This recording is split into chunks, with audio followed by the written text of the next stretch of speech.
Ассалаумағалейкум достар, сіздермен бірге мен Ерасыл ФФ арнасы. Достар, бүгін біз қалай видеоға обложка жасайтынын айтатын боламыз достар.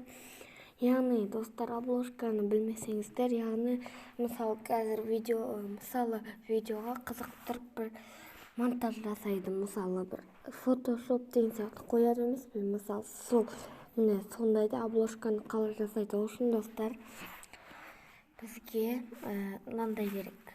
Біз студия деп жазамыз. Студия. Дәл осы керек, менде қазір бар. Қазір мен оны көрсетемін сіздерге достар.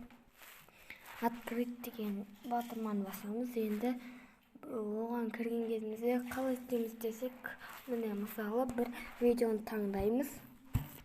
Мысалы мен қазір бірінші мына видео дегенге кіреміз, мына сызықты басып. Міне өз видеоларыңыздың біреусін таңдайсыздар. Мысалы любой біреуін таңдайсыздар. Мысалы мен мынаны таңдаймын. Ал енді мына жақта мына карандаш тұр, мына YouTube пен поделицияның мына жағында бір мына карандаш тұр. Енді осының ішінде тағы бір мына карандаш тұр. Осыны барамыз. Міне свой значок деп тұр. Осыны басамыз. Өздеріңіз білесіздер, қандай фото қоюларыңызға болады, өздеріңіз білесіздер. Міне достар, осы жақтан іздейсіздер. Ал мен әзірше қоймай тұрамын достар. Өйткені мен сіздерге бұны жай көрсеттім. Егер видео ұнаған болса, қызықтырақ болса, онда лайк басып, подписка істеп қойыңыздар.